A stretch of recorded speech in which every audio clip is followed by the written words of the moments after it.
ሚስት እዛ ጋር ከ10 ወንድ የምትተኛ ሚስት ካንቺ እሷ ትሻላለች ይላል። ወዶ አይደለም። አያችሁ፣ እጣቢ ጠጥቶ ሰው እጣቢ ጠጥቶ ካንቺ ትሻላለች ይላል። እሺ እና ውዴ ዞሮ ዞሮ እሱ ቅዠት ነው የሰራው ኃጢአት፣ በአንቺ ላይ የሰራው ኃጢአት ነው የሚያሯሩጠው ወደየገደሉ፣ ወደየጸበሉ፣ ወደየገዳሙ። ባልና ሚስት ሁሉ ጊዜ ንስሐ ሲገባ አብሮ ነው መግባት ያለበት፣ ትክክለኛ ንስሐ ከሆነ። አለበለዚያ እሱ ስራ ከሆነ የማይመቸው ከሆነ ደግሞ ተነጋግረው ነው ንስሐ መግባት ያለባቸው አይደለ? ተለያይተው ንስሐ ከገቡ እሱ የሰራውን ስራ ያውቃል ማለት ነው። በመሀል ጸቧን ፈልጎ ጸቧ ስትመጣ እሷ ወደ ቤቷ እሱ ደግሞ ወደ ንስሐ ከሄደ የሰራው ነው የሚያንከሸክሸው። እና እግዚአብሔር ይቅር ይበለው። እግዚአብሔር ይቅር ባይ ስለሆነ ተመልሰው ባይገቡበት ጥሩ ነው። እሺ ናርዶትዬ በዚህ ጨርሰናል። መድኃኒት ተጠቀሚ አለች የእናቴ ልጅ። እህቴ፣ ታላቅ እህቴ ወይ ታናሽ እህቴ፣ ሰንበዲ ዘመዴ፣ አክስቴ ልጅ ምናምን ማርታ ትዳር አላት፣ ልጅ አላት፣ ጥሩ ኑሮ ትኖራለች። ምንድነው የሚላት ደብተራው? ከአንቺ ቤተሰብ ማን ነው ጥሩ ኑሮ ያለው ሰው ይላታል። ከአንቺ ቤተሰብ ነው የሚላት፣ ከሩቅ አይደለም። ምክንያቱም ማግኘት የሚቻለው ከቤተሰብ ስለሆነ ከአንቺ ቤተሰብ ጥሩ ኑሮ ያለው ሀብታም የሆነ ልጅ የሚወልድ ኑሮ ያለው ማን ነው ይላታል። እንደው ምሳሌ ብላችሁ ማርታ ትለዋለች ለደብተራው። ማርታ የምትባል ትቀርቢያለሽ፣ ቤቷ ትገቢያለሽ ይላታል። አዎ፣ ስለዚህ ፓንቷን የመሃል ፓንቷን በውጭቀሽ አምጪ ይላታል። ከዛ የጡት ዝች የመሃሏን ጡት ዝች የምታጠባበትን ቦታ በውጭቀሽ አንጪ ይላታል። እህት ናት፣ ትገባለች፣ ቁም ሳጥኔን ትከፍታለች። መቼም የእናቴን ልጅ ወይ የአክስቴን ልጅ ሁልጊዜ የምትገባ ልትጠራጠርም። ያችን ጡት ማስያዣና ያችን ፓንት ቡጭቅ አርጋ ይዛ ትሄዳለች። ለምንድን ነው ይዛ ሄደችው? ለመጥፎ ነገር አይደለም ግን ይዛ ሄደችው። ባይዘው እዚህ ጋር እንድታውቁ ሲሸውዳት ምንድን ነው ያላት? ትዳርም ቢያለኝ ስራም ቢያለኝ ባልም ቢያለኝ ስትለው ጥሩ ባል ያላት ጥሩ ስራ ያላት ሀብታም የሆነች ማናት ብሎ ነው የጠየቃት። እሱ በዘዴ ነው የጠየቃት። ከዛ ሲላት በቃ እንደሷ ሀብታም እንድትሆኚ እንደሷ ባል እንዲኖርሽ እንደሷ ልጆች እንዲኖርሽ የምታጠቢው ልጆች እንዲኖርሽ ከጡት ማስያዣዋ፣ ጥሩ ባል እንዲኖርሽ ከማህፀኗ፣ ጥሩ እድል እንዲኖርሽ ከሳሙናዋ ይዘሽ ነይ ብሎ ያዛታል። ይሄን ሁሉ እሷ ሰብስባ ይዛ ስትሄድ ሰውየው ምንድን ነው የሚያደርገው? እዛ ላይ መተት ነው የሚሰራው፣ ድግምት ነው የሚሰራው። ፓንቱ ላይ፣ ጡት ማስያዣው ላይ፣ ሳሙናው ላይ ነው የሚሰራው። በብዙ ብር ነው የሚሰራው አይደለም። 2000 ብር 3000 ብር ከዛ በላይ አይደለም የሚሰሩት። በትንሽ ብር ነው ድግምትና መተት የሚሰሩት። ከዛ ያንን ድግምት ሲሰራ ያንን መተት ሲሰራ ለራሱ ነው የሚሰራው። ልጅቷ ወደሱ እንድትመጣ ልጅቷ ወደሱ ቤት እንድትመጣ ያችን ልጅ በተዘዋዋሪ ታብዳለች፣ ያማታል፣ ብዙ ነገሯ መንፈሷ ይረበሻል። በደንብ ላስረዳችሁ እሺ፣ ሰዓት እንዳልወስድባችሁ ልትጠነቀቁ ብዬ ነው። ያችን ፓንት ላይ ያችን ጡት ማስያዣ ላይ ይሰራል፣ ሁሉን ነገር ያሳካል። ለራሱ ነው የሚያደርገው። ከዛ ይሄንን ወስደሽ ወይ አልጋዋ ስር ወርውሪ ይላል፣ ወይ የሆነ ቦታ ወርውሪ፣ ግቢ ውስጥም ሊሆን ይችላል፣ የሆነ ፓንት ውስጥም ክተችው ይላታል። ተመልሶ ያ ድግምት ይመጣል ተሰርቶ መታ ወይ ቁም ሳጥን ስር ወይ አልጋ ስር ታደርጋለች። ከዛ ምን ይሆናል? ያ ድግምት ትዳር ያፈርሳል፣ ቤቱ ይተራመሳል፣ ጸብ ይመጣል፣ ጦርነት ይመጣል፣ የሆነ ነገር በቃ ትርምስምሱ ይጠፋል። ማን ያተራማመሰው? ያ መተት። ከዛ ለማን ታወራላታለች? ለዚች ለቆር ይዛው ለሄደችው ልጅ እንደዚህ ሆኛለሁ እኮ ቤቴ ውስጥ እንደዚህ ችግር አለ ምናምን ትላታለች። ከዛ እሱ ምን ይላታል? እኔ ጋር እንደዚህ ይዘሽ አትመጫለሽ ችግር ሲኖርባት፣ ስለዚህ ያኔ አንቺ ሀብታም ትሆኛለሽ ይላታል። እሷ ትነግራታለች፣ እንደዚህ ደርሶብኛል፣ አደጋ ደርሶብኛል ምናምን ስትላት፣ እንግዲህ ያቺ ቤት ውስጥ የተጣለችው ናት ይሄን ሁሉ ትርምስ ያመጣችው። ለእሷ ስትነግራት እሷ የት ይዛት ትሄዳለች? ሰውየው ቤት ነይ ትንሽ አንድ አባት አለ እኮ አንድ ሰውዬ ያለ እኮ ምናምን ብላ እዛ ሰውዬ ጋር ይዛት ትሄዳለች። ከዛ ሰውዬ ይሄናል ብር አምጪ፣ ይሄናል ገንዘብ አምጪ፣ ተካፋይና ንብረትሽን ይሄን አምጪ ይላትና የእሷን ድርሻ እንዳልሙ ጨፍ አድርጎ ገንዘቧን እንዳለ በልቶ እሷን ተጠቅሞባት እሷ አሳብዶ እሷም ወደ ጸበል ያችም ወደ ሜዳ ላይ፣ ሁለቱም ሜዳ ላይ ቀሩ። የመተት ስራ ይሄ ነው። የደብተራ ስራ ይሄ ነው።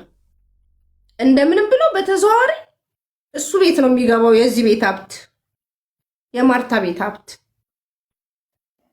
እኔ አልሄድም ብል እንኳን እንዴት እንደሚሄድ አያችሁ። ከቤት የወጥቶ የኔ ገንዘብ እሱ ቤት። ምናልባት ደግሞ አንዳንዶቹ ደግሞ ጠይቂያት እንደዚህ አይነት ቦታ እንሂድ ጥሩ አባት አለ በያት ብሎ ይልካታል። መጀመሪያ ሲጠይቅ እኮ ብር ያላትን ብሎ ነው የሚጠይቃት። መታ ደግሞ የሆነ ቦታ ልውሰድሽ ጥሩ አባት አሉ ምናምን ትላታለች። ከዛ ይዛ ትሄዳለች።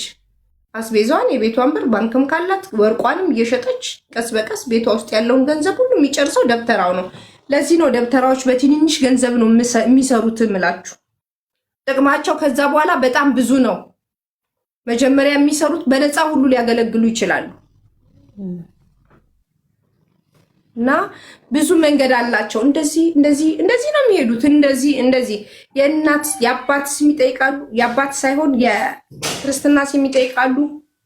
የእናት ስም ይጠይቃሉ። አሁን ድሮ የክርስትና ስም ነው የሚጠይቁት። አሁን ደግሞ ተባነነ። የእናት ስም ላይ ነው የሚሰሩት። እና በጣም ተጠንቀቋቸው ምላችሁ። ተጠንቀቃችሁ አንችልም። መድኃኒዓለም ይጠንቀቅልን፣ ቅዱስ ገብርኤል ይጠብቀን። እና ቤተሰቦቻችን የራሳችን ወገኖች ናቸው እዚህ ችግር ውስጥ የሚከቱን። ልክ እንደዚህ ሲባሉ አይ ማለት አይችሉም። እኛ ሀብታም እንሆናለን የሚል ነው እንግዲህ። ማርታ ሀብታም ስለሆነች እኔም ሀብታም ሆናለሁ ብላ ነው ጡት ማስያዣን ቆርጣ የምትወስደው። የእሷን ገንዘብ ካልወሰድኩ ከኪሷ ካልወሰድኩ ምን ችግር አለው እኔም ሀብታም ብሆን ብላ ነው የምትወስደው። አያችሁ ደካማ አስተሳሰብ። ለዛ ነው ማስረዳችሁ፣ እንደዚህ ብጥር አድርጌ ማስረዳችሁ። አታድርጉ። እናንተ እንኳን ማድረግ ብትፈልጉ እንኳን አታገኙትም ያንን ሀብት። ሰውየው ነው የሚያገኘው በተዘዋዋሪ። ከሰራችሁ ማለት ነው። እናንተ ጓደኛችሁም ከሰረች፣ እናንተም ከሰራችሁ። ብታስቡት እንኳን እንድታቆሙት ብዬ ነው የምነግራችሁ።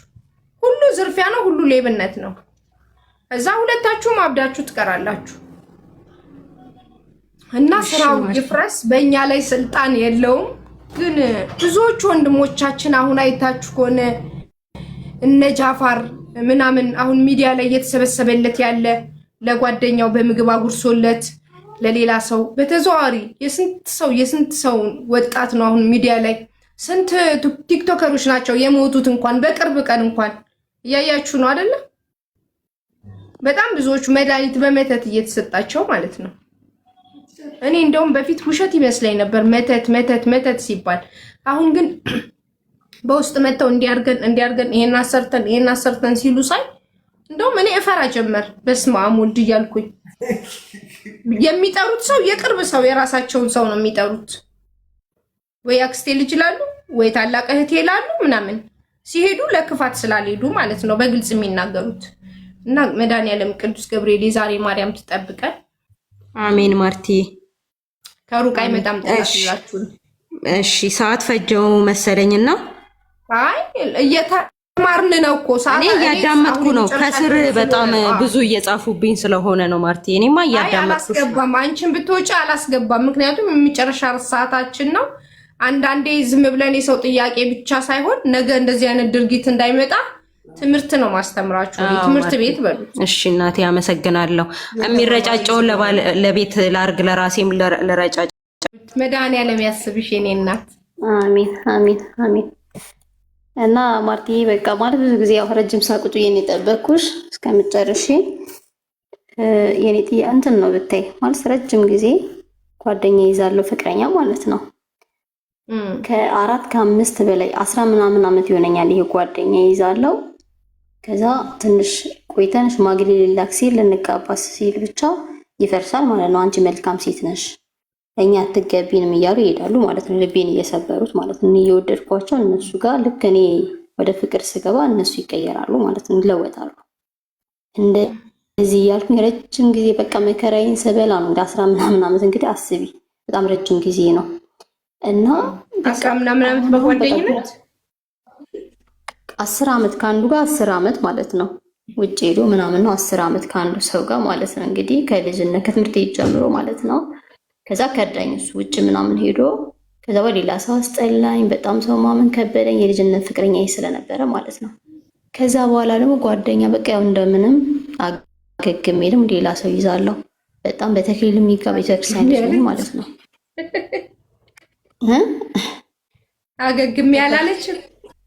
አዎ በማለት ያው ረጅም ጊዜ 10 ዓመት አስበሽዋል። በሴት ልጅ በጣም ረጅም ጊዜ ተሰቃይቼ ማለት ትችያለሽ። ማለት ፍቅሩ አልወጣልኝም ብሎ ማለት ነው። እሱ ቺት እያደረገብኝ ሌላ ሰው እያገባ ምናምን ነው። በቃ እንደዛም ሆኖ አፈቅረው ነበር የሚገርምሽ ነገር ማለት ነው። ከዛ ከስንት ጊዜ በኋላ ሌላ ሰው ሲይዝም ማለት ነው በቃ እንደዚህ እያለ አንቺ መልካም ሴቶች ለኛ አትገቢንም እያሉ ይሄዳሉ። ልክ ወደ ትዳር ልናመራ ስንል ማለት ነው።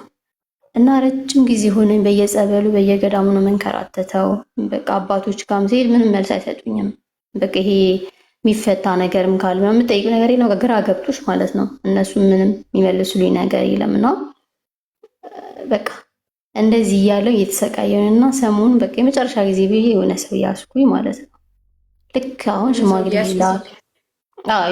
የሆነ ልጅ በቃ መጨረሻ ላይ ከስንት ጊዜ በኋላ ወደ 10ኛ ያህል ብለሽ ነው በቃ ተስፋ ቆርጥ ሰው አይደለሽ። ያው በየገዳሙ እየሄድኩኝ እየቆረብኩኝ በድንግልና ነው የምኖረው እና ረጅም ጊዜ በቃ አሁን የመጨረሻ ብዬ እስቲ ለማንኛውም የጨረሻ አለማዊ ነው ይሄ እግዚአብሔርን የማያውቅም ማለት የቤተክርስቲያን ሰው አይደለም። በቃ የሆነ እንዴት ነው ሙጥጥ ብሎብሽ ተስፋሽ ጨለም ብሎ በቃ እግዚአብሔር አይታወቅም እኮ የሆነ ሰው ለቅረብና እስቲ የሆነውን ነገር የራስሽን ወይ ልጅም ወልጪ በቃ ሌላ ምናምን ብለሽ የምታስብ ነገር የለም። ልክ እሱም ደግሞ መጨረሻ ላይ አሁን ደርሳ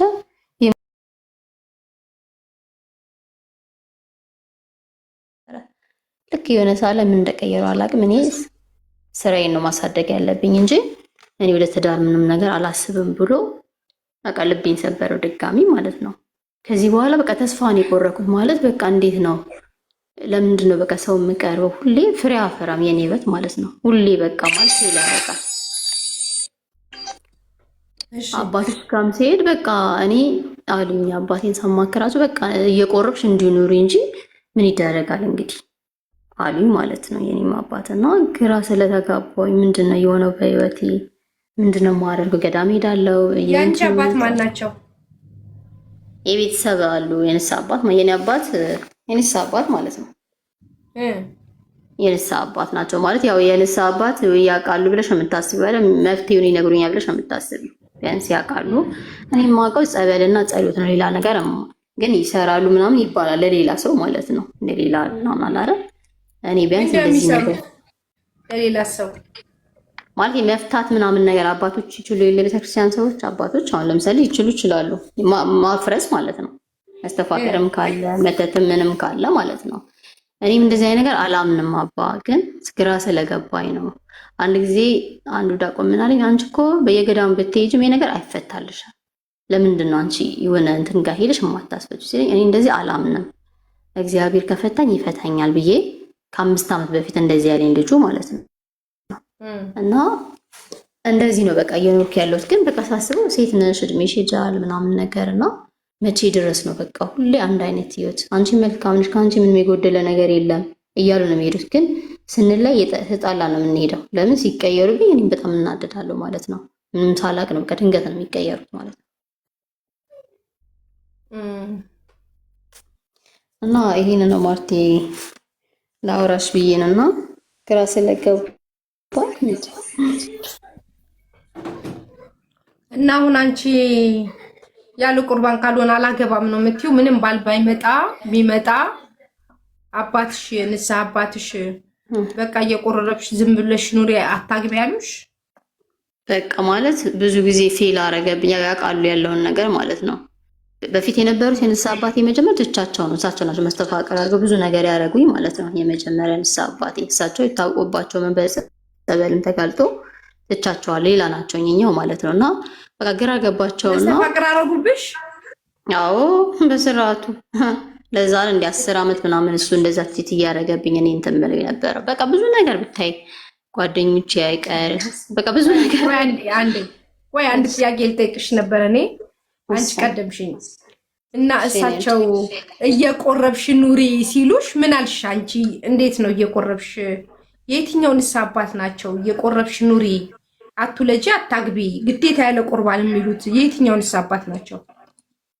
በጣም ነው የደነገኩት። ማለት እንዴት ልበልሽ፣ እኔ አባት ናቸው በጸሎት ሊያግዙኝ ጋር ጸሎት ምናምን አሉኝ። በቃ ግን ሁሌ ሱባኤ እንደገባው ማለት ንስሐ እንደገባው ነው ሁሌም ማለት ነው። ምንም እንትን ያልኩት ነገር የለምና ደህና ነኝ። ጤናዬ ምናምን ከበፊት ብዙ ለውጥ አለኝ። ብዙ ነገር ስለነበርኩኝ ማለት ነው። በብዙ መልኩ ብዙ ነገር እግዚአብሔር አድርጎልኛል። ገባሽ? በህይወት እንድኖር አድርጎኛል። ግን ምንድነው በስራም ብዙ አይደለሁም። ብዙ ሙያ አለኝ፣ ብዙ ልምድ አለኝ እና በስራዬም በቃ ደስተኛ አይደለሁም። ብር አይበረክትልኝ ምናምን ነገር ብቻ የሆነ ፊቴ እንዲበላሽ። አንቺ በቅዱስ ቁርባኑ ነሽ ሲጀመር አንቺ ለምን በምን ምክንያት ቆረብሽ? ወደዛ ገባሽ? ከልጅነት ጀምሮ ያው ቤተክርስቲያን ያደጉ ሰንበት ትምህርት ቤት ከልጅነት ጀምሮ ቆርባለሁ እና ፊቴ እስከ መበላሸት በቃ ብዙ ነገር ነው የሆንኩት ማለት ነው። ግን አሁን ከዛ ሁሉ የደና እየሆንኩ ምን እየሆንኩ ግን በቃ ስታስቢ ደግሞ እዚህ ጋር ወይ ምንኩስና ራሴ ሄጄ ነበረ በቃ ልሞልኩስ ምናምን ብዬ ገብቼ ሁሉ አውቃለሁ። አይ መቤት አይደለም በቃ ያንቺ ጊዜ ገና ነው ጊዜሽ ስትለኝ መጣሁ ምናምን ነገር ግን በቃ ሁሌ ቀርባለሁ። ይሁን ሁሌ ውሸት ነው። 3 ዓመትም ልቆ የ4 ዓመትም ወደ ትዳር አመራም የኔ ህይወት ማለት ነው። በቃ ይሄ ነው መሰረታዊ ችግሩ ማለት ነው። እና እንደዛ ሲሉኝ ግን ትላንት በቃ ተስፋ ቆረጥኩኝ። በጣም ላማከራቸው ምናምን እንትን ብዬ በቃ አንቺ እምቢ ከዚህ በኋላ አንዴ ሱባኤ ተገበያለሽ፣ ጾም ጸሎት እንይዛለን። ከዛ ውጪ ግን በቃ እየቆረብሽ እንደማንኛውም ሰው መኖር ትችላለሽ። ሁሌ እኮ ሁሉም ሰው እኮ ማግባት ያው አባት ናቸው እንደዚህ ያሉሽ? አዎ ሁሌ እኮ ሁሉም ሰው እኮ ማግባት አልተፈቀደለትም። እሱንም አውቃለሁ፣ ግን ሴት ነኝ። አልተፈቀደለትም ማግባት ሁሉም ሰው ያው ምንኩስናም ስላለ ማለት ፈልገን ምን አቀለረ ብቻ ከፋኝ። ይሄ ነገር ልቤ በጣም ሰበረው ሆነን ለመናገር እኮ አየሽ፣ አንቺ ልብሽ ተሰበረ እንደዚህ ስላሉሽ ከፋሽ። እኔ እንኳን ምን ውስጥም የሌለውበት እኔ ስላለሁኝ፣ አንቺ ግን እንዴት ነው እኮ አሁን ቁርባን ብቻ ስትቆርቢ እግዚአብሔር ይቅር ይበለኝ፣ እኔ ወዴት እየወሰድሽ እንደሆነ ባላውቅም ማለት ነው። ቁርባን ብቻ ስትቆርቢ እውነት የሚቆርብ ሰው ብቻ ነው የማገባው ብለሽ ነበር ወደ ስጋ ደግሞ ይወድሽው? መጀመሪያው ነው አይደለም? ልጅ ሆነሽ እኮ ነው የምትቆርቢ ያለ አይደል? ለምሳሌ ሰንበት ቤት ምናምን ሆነ ሲወጣ ተማሪ ሆነሽ አለ አይደል? ሁላችንም አድርገናል በወቅቱ።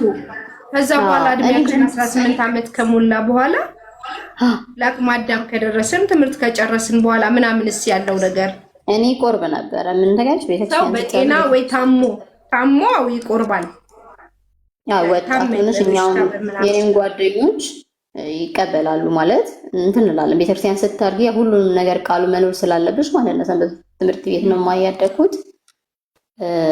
ቆርባ ነበር በቅርብ ጊዜ ራሱ በቃ የሆነ ሰዓት ላይ በቃ ከበደኝ ነገር ፈተና ሲበዛብኝ ምናምን ነገር መሀል ላይ እንደውም አቋረጥኩኝ ማለት ነው እንጂ በተክሊል በቃ ልጅም ሆኜ ህልሜ ነው በተክሊል ማግባት ማለት ነው። ልጅም ሆኜ ህልሜ ስለነበረ ማለት ነው። እና በቃ ይሄ ፌል የሚያደርገው ነገር ምን እንደሆነ እኔ ምን እንደምለምንልሽ ልንገርሽ። እግዚአብሔርን በቃ አንቺ የምትመኘው አይነት ትዳር ይስጥሽ። በስጋ በእደሙ በእግዚአብሔር ቤት የተከለለ እግዚአብሔርን የፈራ ስጋ ደግሞ ወሰደ በቃሉ ያደረ አሜን ሰው ይስጥሽ። አሜን ማርቴ። አንቺ እየቆረብሽ በስጋ ደግሞ ሆነሽ ዘመንሽን አትኖሪም። እሺ እግዚአብሔር የዛሬ ማርያም ነው የምልሽ። በአንቺ ውስጥ ያለ እንዳንቺ እግዚአብሔርን የፈራ በእግዚአብሔር በስጋ ደም የታነጸ ሰው ነው የምታገቢው። እሳቸው እንዳሉት ሳይሆን እግዚአብሔር እንዳለው ነው የሚሆነው። ብዙ ተባዙ ምድርን ሙሉ ብሏል። ስለዚህ አንቺ ደግሞ የምታገቢው ፈሪያ እግዚአብሔር የሆነ ስጋ ደሙን የወሰደ ልክ እንዳንቺ በድንግልናው ያለ ሰው ነው የምታገቢው። ግን አሁን ይኸውልሽ ዲያቆናት ነበሩ ሁለቱም ከዚህ በፊት ያገቡ ሶስቱም ማለት ትችያለሽ። በተክሊል ነው ያገቡት። የሚገርምሽ ስለነበሩት ወደኋላ አታስቢያቸው። እሺ ከዚህ በኋላ ወደፊት ነው። እሺ ወደኋላ ከተመለሽ ጭቃ ውስጥ ነው የምንገባው። ግን የሚመልሰው ነገር ምንድን ነው ማርቴ? ግራ ተጋባው። በቃ ሁሌ ፌል አዳምጪ የምልሽ እሱን ነው። እሺ ወደፊት የምልሽ እሱን ነው። ተይ ወደኋላ ይሄ ተደረገብን ተደገመግብን ምናምን አይሰራም። እንደዚህ ካላችሁማ ስጋ ደግሞ አይሰራም ልንል ነው ማለት ነው። ከእግዚአብሔር ጋር ታጣሉን ነው ማለት ነው። እግዚአብሔር ያሸንፋል። ሁሉ ጊዜ እግዚአብሔር ታሪክ መገልበጥ የሚችል ሰው ነው። ነገሮችን መዘጋጋት ማስቆም ይችላል። አንቺ በስጋ ደግሞ እያለሽ የፈለገ መስተፋቅር ቢያደርጉብሽ አሸነፉሽ። ለምሳሌ ይዘውሽ ተኝተዋል፣ አስገድደው ደፍረውሻል አላላ እንደፈሪኝ። እሺ በፍቃደኝነት አብረሻቸው ተኝተሻል? አይ አልተኛውም። በድንግልና ነሽ ያለሽው? በድንግልና እስቲ ሰምቼሻለሁ። አዎ ረጅም ጊዜ። ታዲያ ደገሙብኝ የምትይው ምኑ ላይ ነው? እሷን ብቻ አስረጅኝ። መስተፋቅር ሰሩብኝ የምትይው ምኑ ላይ ነው? መስተፋቅር ቢሰሩብሽ እኮ ፍቅር ይይዝሽና ያሉበት ድረስ እየሄድሽ ያው ያረክሱሽ ነበር። አንቺም በድንግልና ውጭ ሀገር ሄደ ማለት ነው። ውጭ ሀገር ሄደን ነው። ከዛ በኋላ ቤተሰብ ነው ያው ነገር የተለያየን። የመጀመሪያ ፍቅረኛ ማለት ነው። ታዩ እሱን። እሺ አሁን ስላደረጉብሽ ሰውዬ ነው ደገሙብኝ ስለምትያቸው ነው የምጠይቅሽ። እሳቸው ቢደግሙብሽ ኖሮ አንቺ ዛሬ ድንግል አትሆኝም ነበር ነው የምልሽ። ማን ነው ደገሙብሽ ያለው? ብቻ ያው በህልም ምንም እናቴም ስታይ በቃ ብዙ ነገር እሳቸውን ሚስጥር እንዳደብቅኝ እያሉ ብዙ ነገር ነበረ ማለት በህልም ነው በቃ ብዙ ነገሮች ለምንድን ነው እንደዚህ የሚሆን ህይወቴ ስል ከልጁ ጋር ግንኙነት እንደነበራቸው በመጀመሪያ ፍቅረኛ ጋር ማለት ነው ግንኙነት እንደነበራቸው ምናምን ከዛ እሳቸው ግንኙነት ያላቸው ምን እሳቸው ሊያገቡት ነው ወይንስ ምን ግንኙነት? አይ አይደለም ማለት እንደሚገናኝ በስልክ ምናምን ነገር ማለት ነው። ብዙ መረጃዎች ነበሩ። ብቻ እኔ እንዳላገባ እኮ ነው በቃ አይደንቲቲ ሆነው ምን መሰለሽ ምንም አይነት ላይፍ እንዳይኖረኝ ከሌላ ሰው ጋር እንዳልቀራረብ በቃ ብዙ ነገሮች ማለት ነው ጉስቁል ብዬ እንድቀር ነው በቃ ፌል ነው የሚያደርግብኝ እኮ አልኩሽ። ከአንድም 7 ድረስ ጓደኛ ይዣለሁ። በጣም የሚገራርም በቃ ሰው ነው በህይወቴ የመጣው ምንም በማላቅበት ሰዓት ብቻ እስታክ ያደርጋል። ሽማግሌ ትዳር ሲባል እንጋጭና እንለያያለን። እነሱም ወደ ራሳቸው ሄደው ያገባሉ። አብዛኞቹ አግብተው ወልደዋል። አሁን የኔም ጓደኞቼ መቅረብ ያሉት አግብተው ወልደዋል፣ ሁሉም ሰው ማለት ነው።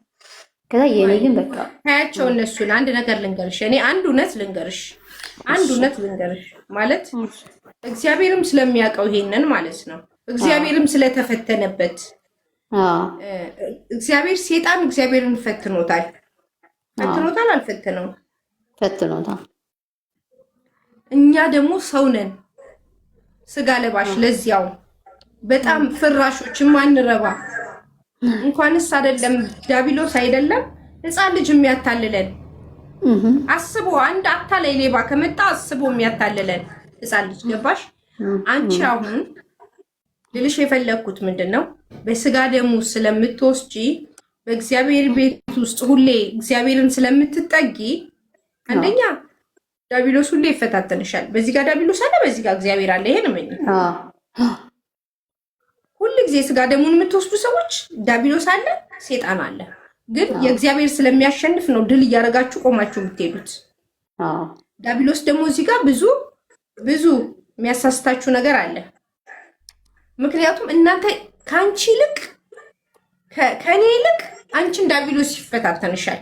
ለምን? እግዚአብሔርን ስለተደገፍሽ፣ ስለሚናደድ በእግዚአብሔር ቤት ስለሆንሽ፣ በስጋ ደግሞ ስለሆንሽ እሱን የተደገፈ እንደማይሸነፍ ስለሚያውቅ አንቺን ይፈታተንሻል፣ ለመጣል ይሞክራል አንቺን። ገባሽ? እግዚአብሔር እንግዲህ እግዚአብሔርን የፈተነ ዲያብሎስ ስለሆነ ማለት ነው እሷን መፈተን ይፈልጋል። ሁሌ የምትጠጋው እሷን ነው። አይታችሁ ከሆነ ማለት ነው በብዛት ልብ በሉ፣ አስተውሉ። በስጋ ደግሞ ያሉ ሰዎች አብዛኛውን ያወሩት ቃል ቅዠት ነው የሚመስለው። የሚያወሩት እንኳን ቅዠት ነው የሚመስለው። ይቀበጣጥራሉ። በዛ ላይ ደግሞ አይምሯቸው ሁሉ ትክክል አይመስልንም። በዛ ላይ ተደረገብን፣ ወሬያቸው ሁሉ ተደረገብን ነው አብዛኛው። ለምን መሰላችሁ? አወሳሰዱ ትክክል ስላልሆነ። የእግዚአብሔርን ቃል ሲወስዱ፣ የእግዚአብሔርን ስጋና ደም ሲወስዱ በትክክል ስላልሆነ የሰው ስም አይጠራም፣ ያልሆነ ነገር አይነገርም፣ መጥፎ ቦታ አይገኝም። ስጋና ደሙን በስጋ አብዛኛውን አይታችሁ ከሆነ አሁን በተለይ ፋሽን ነው የሚመስለው። ስጋ ደሙን ሲወስዱ ሜካፕ ተቀብተው ጥፍራቸውን ተሰርተው አርቲፊሻል እንደዚህ አቁመው ሹሩባ ተሰርተው በስፌት በምናምን። ስጋ ደግሞ በእንደዚህ አይፈቀድም፣ ባለማዊው ማለት ነው።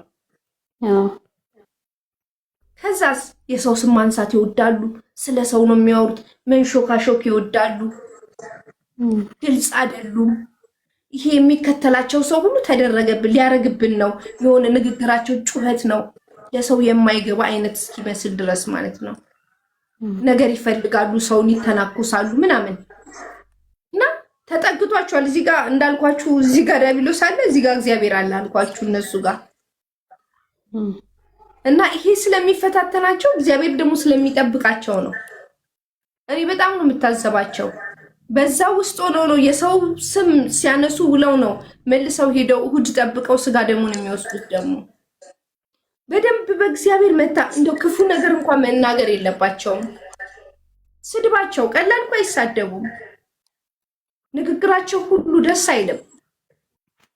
ኃይለቃል ነው የሚናገሩት እና በእግዚአብሔር አያምኑም። እርግጠኛ አይደሉም። በእግዚአብሔር ተደረገብን ማለት ይወዳሉ። እውነት አልገጠማችሁም? እኔ በሐሰት ነው የተናገርኩት። እንደዚህ አይነት ሰዎች አልገጠማችሁም? አብዛኛውን በእግዚአብሔር ሰው እግዚአብሔር ግቢ ውስጥ የሚውሉ ሰዎች ተደረገብን ሲሉ ነው የምንሰማው። በእግዚአብሔር ቤት ያለ ሰው አይደረግበትም፣ ሊደረግም አይችልም። በጣም በእግዚአብሔር እርግጠኛ መሆን ስለማይችሉ ይሄ ዲያብሎስ ነው እንደሱ እንዲሉ የሚያደርጋቸው፣ አውቆ ሲያዘናጋቸው፣ ሲያሳስታቸው። ይሄ ነው በቃ እውነታው። ወደ እግዚአብሔር ቤት ያሉትን ሰዎች ከጠጋችሁ አብዛኛው እንደዚህ አይነት ታሪክ ነው መሰሙት። እኔ በጣም ብዙ በአካባቢያችንም ያሉ ሰዎች አሉ፣ በስጋ ደግሞ ያሉ ባልና ሚስቶች፣ ወጣቶች ከተበተበብን ተደረገብን ያትል በጭንቅላታችን ወጣ ይላሉ። እንደዚህ አይነት ነገር ተረጨብን ይላሉ። እንዴት እግዚአብሔር እነሱ በስጋ ደግሞ ያሉ ማንም ቢመጣ አይጥላቸውም እኮ መመካት አለባቸው። ኃይል እንደሌለው ያንን ቃል ማውጣት የለባቸውም። ለሰፈሩ ሁሉ እየዞሩ መንገድ ላይ ሰላም ስትሏቸው ተደረገብን ሲሉ ነው የምትሰሙት። እርግጠኛ ስላልሆኑ በእግዚአብሔር ያለ ሰው እኮ ምንም ቢደረግለት በቃ አይወድቅም፣ ሊወድቅም አይችልም። ስሙንም ማንሳት የለባቸውም። ይሄ ተደረገብን የሚለውን እኔ ብዙ ሰው ስለማቅ ነው እንደዚህ ባይዘዌ። ስለዚህ አሁን ደግሞ እህታችን ወጣት ናት፣ ቄሱ አደረጉብኝ ስላለች ቢያረጉብሽማ ልላት ፈልጌ ነው። ይደፍሯት ነበር፣ ያሰናክሏት ነበር፣ ከመንገዷ ትቀር ነበር። ይሄ በቁርባን የምትለው ነገር ሁሉ ይጠፋ ነበረ። እነ ድንግልናዋ ናት ያለችው። ነይንተኛ ላሏት፣ ሀብት የላት፣ ንብረት የላት። የእሷ ቆማ መቅረት ለሳቸው ድግምት ማድረግ ምንድን ነው ጥቅሙ? አያችሁ አይደለም። ይሄ ከጎኗ ያለው እግዚአብሔር በዚህ ጋር እንዳልኳችሁ እዚህ ጋር ዲያብሎስ ያለው እንደዚህ ያላት ነው። ከዛ እንደዚህ ያወዣወዣቸው እንደዚህ ሁለት ወይ እግዚአብሔር ጋር ሆኑ ወይ ዓለማዊ ጋር ሆኑ እንዲጠፉ አረጓቸው።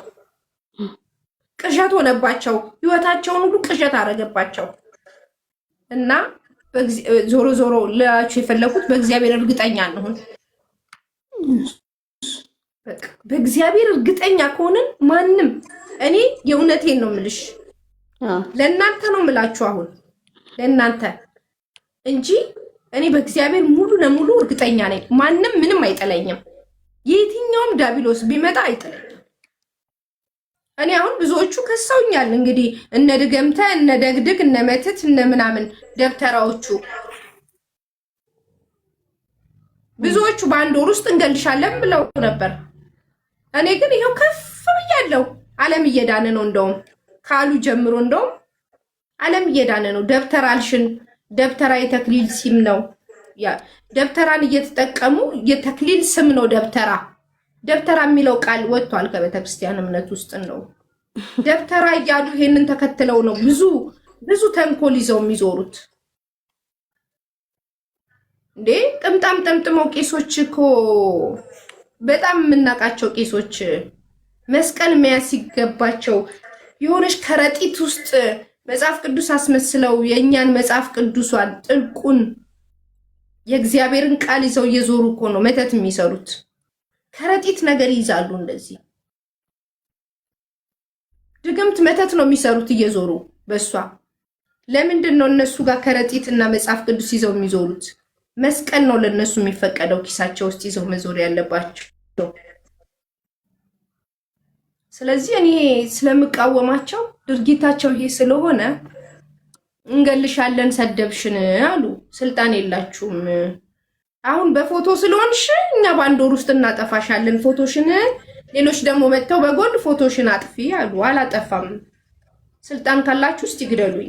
የኔ ይበልጣል፣ የኔ መድኃኔዓለም ይበልጣል፣ የኔ ገብርኤል ይበልጣል። እነሱ ከያዙት ደብተራ የኔ ገብርኤል ይበልጣል።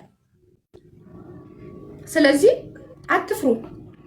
የያዛችሁት መድኃኔዓለምን ከሆነ አትፍሩ። ሰማይ ምድር ቢደበላለቅ አይጥላችሁም፣ ስለማይጥላችሁ እዚህ ጋር ስትሆኑ ነው። ተደረገብን አደረገብን ትንሽ ይበዛል ብዬ ነውና አብዛኛውን አድራጊዎችም አሉ፣ ግን ያልሆኑ ሰዎች ደግሞ በእግዚአብሔር የተደገፋችሁ ሰዎች ቢደረግም እንዳልተደረገ ቁጠሩት ብዬ ነው።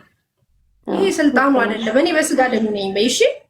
እኔ ቦታ ሰጥቼው አይደለም፣ ግን ይሄ በቃ ጓደኛዬ ይዤ ፌል የሚያደርግብኝ ነገር ግራ ስለገባኝ በቃ ምንድን ነው የሚለው ነገር ግራ ስለገባሽ ተደረገብኝ ብለሽ አመንሽ አይደለም። ተደረገብኝ ምናምን እኮ እያልኩኝ አይደለም። በቃ ማለት አንዳንዴ ጸልየሽም እኮ እንደ እንትን ክርስቲያን ነሽ አይደል? በቃ ጸልየሽም አንዳንዴ ለጠየቅሽው ጥያቄ መልስ ላታገኝ ትችያለሽ ቶሎ ማለት ነው።